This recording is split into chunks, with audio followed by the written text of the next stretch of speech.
But the trumpet player had left his trumpet behind, right at the end of the dockside. So Thomas had to wait. Just then, Percy arrived. Hello, Thomas. Percy saw that Thomas was collecting the brass band. He was very upset. Why didn't you tell me, Thomas? I tell you everything. Thomas felt terrible. He tooted his best friend's whistle. But Percy didn't whistle back. Thomas felt worse than ever. He puffed out of the docks with the brass band. Thomas arrived at Great Waterton. Sir Topham Hatt was waiting to welcome the brass band. Thomas still felt very unhappy. He had let his best friend down. Thomas, you must come back at the end of the concert to pick up the brass band. Then an idea flew into Thomas's funnel. Sir, can Percy pick up the band? Percy is delivering the mail. If I pull Percy's mail cars, then could he pick up the band? Sir Topham Hatt agreed. Sir Topham Hatt agreed. Sir Annie and Clarabelle Thomas steamed off to find his best friend.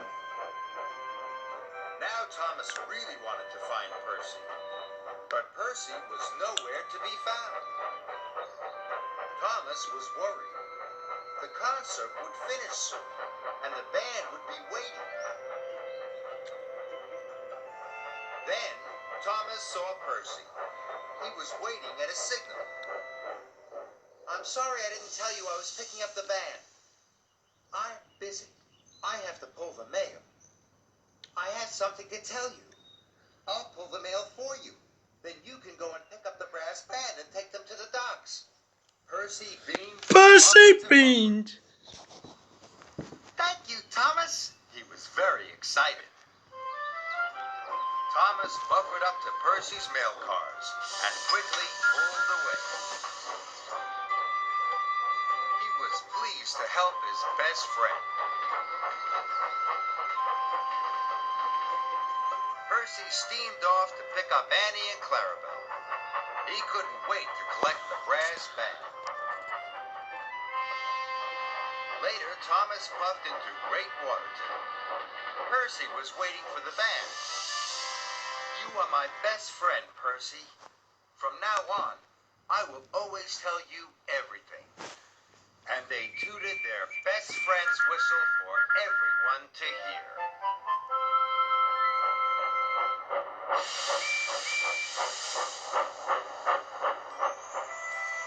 The party surprise. The party surprise. It was time for the Narrow Gauge Controller's winter holiday party. The party was held at his house. The party was held then. Children looked forward to it. All the party Mr. children Percival followed. and his family lived near the engine depot, so all the narrow gauge engines could enjoy the party too. It was the day of the party. Freddie was working with Colin the Crane. They were very good friends. Freddie was excited. This party will be the biggest party ever. Then Mr. Percival arrived. All this cargo must be loaded before the party.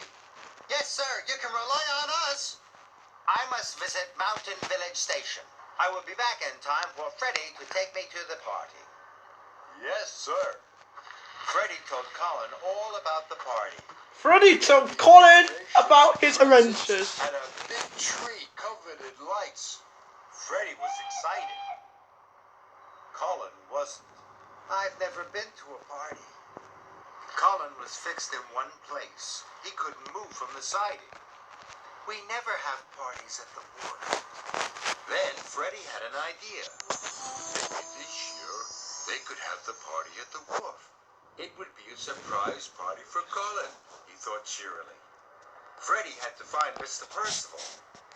He wanted to ask him if they could have the party at the wharf. I have to go and collect another flatbed. And Freddie raced away. Freddie saw Mr. Percival bicycling away. Then he saw Peter Sam. He was pulling a flatbed full of presents and colored lights. Those must be for the party, Freddy huffed to himself. I have to stop Peter Sam taking them to Mr. Percival's house. So Freddy didn't jump after Mr. Percival. He raced after Peter Sam instead. Peter Sam, stop, stop! The party's now at the wharf. Peter Sam was surprised. It will be a surprise party for Colin. I'll take your flatbed. Will you tell the other engines? All right, Freddy. And Peter Sam raced away. And Peter Sam raced away. Freddy shunted the flatbed to Colin. Leave this flatbed until I come back. Colin was puzzled, but he still had lots to do, so he carried on working. Now I must find Mr. Percival, Freddy thought, and he raced away. On his way, Freddy met Rusty. There was something long and pointy on his flatbed. It's the tree for the party. The party's now at the wharf. Rusty was surprised. I'll take your tree. Will you tell the other engines? All right, Freddy. And Rusty raced quickly away. Freddy puffed and huffed to Colin. Leave this flatbed until I come back. Colin was puzzled. Colin was But puzzled. still had lots of other He work still- to do. So Freddy raced away. It was getting late, and Freddy still had not asked Mr. Percival if they could have the party at the wharf. At last, Freddy puffed up to Mountain Village Station. But Mr. Percival wasn't there. Mr. Percival's already gone back to the wharf. Oh no, I must puff back as quickly as I can. At the wharf, the two flatbeds were still waiting to be unloaded. Mr. Percival was cross. Please, unload these at once. Freddy had told Colin to wait for him. Freddy told Colin about him. Get into trouble. Yes, sir. Then Mr. Percival went to look for Freddy. Soon, Freddy puffed up to Colin. I waited for you, but Mr. Percival told me to finish the job. It's all done now. He was very pleased. Freddy looked down at the canal. He wasn't pleased at all. The lights, presents, and the tree were floating away on a barge. The children would soon arrive at Mr. Percival's house, and there was nothing there for the party. And there was nothing at the wharf either. Now no one will have a party, Freddy huffed to himself. Freddy huffed to And I himself. still haven't found Mr. Percival. He felt terrible. I must stop the barge. Then Freddy saw Mr. Percival. Then Freddy saw Mr. Percival. What he had to do. Freddy chuffed over to see Mr. Percival. Where have you been? Freddy told him all about his idea to have the party at the wharf. It was a surprise for Colin, sir. Colin has never been to a party. Mr. Percival thought having the party at the wharf was a very good idea, but you should have asked me first. Oh, yes, sir. If I work quickly, I can still put everything right. All right, Freddy, but hurry now. Freddy raced to catch up with the barge. He called out to the bargeman. Stop! Please turn around and go back to Colin. All right, Freddy. Freddy steamed back to Colin. He told Colin all about the party. I wanted to have a surprise party for you. For me? Colin was delighted and surprised. Soon, Colin was unloading everything for the party. Now, Freddy felt very happy. He steamed away to Mr. Percival's house. Freddy whistled to the children. The party is now at the wharf.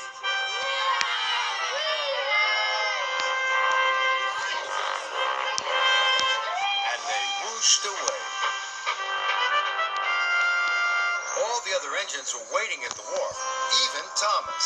Even Since Thomas. miles high, the tree was covered in lights, and so was Colin. So was. Wonderful party. Thank you, Freddy. Freddy was delighted. All the engines whistled and tuned. The children cheered. Wah, wah, It was wah, the wah, best winter holiday wah, of the wah, year. wah, wah.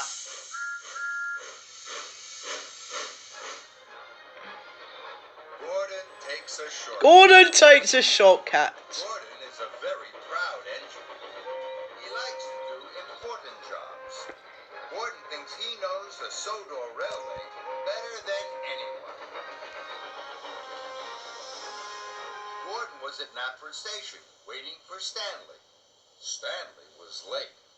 Gordon had to take Stanley's passengers on to Brendam Docks. At last, Stanley puffed in. Oh, I'm sorry I'm late. I took a shortcut, but I got lost. Huh.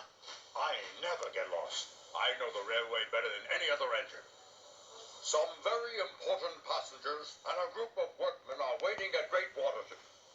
The first engine to arrive will pick up the very important passengers. The second will collect the workmen. Gordon didn't want to pick up the workmen. He wanted to pick up the very important passengers. I need to get cold in water. See you at Great Waterton, Gordon. And Stanley chuffed cheerily away.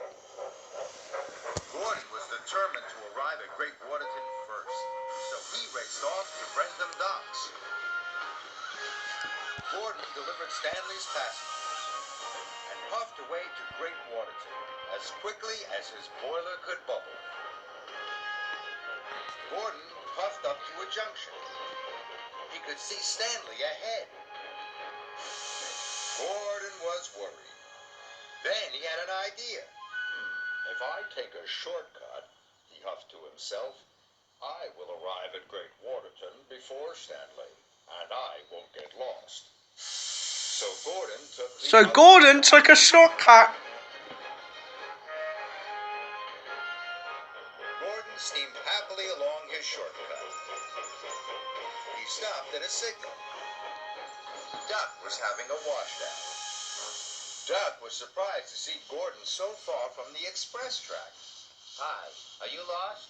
Would you like some help? No, thank you. I'm not lost. And Gordon chuffed away.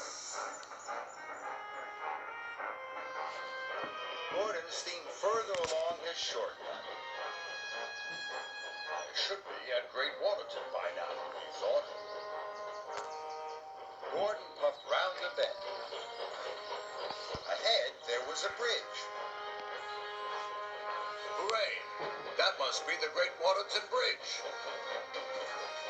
But under the bridge,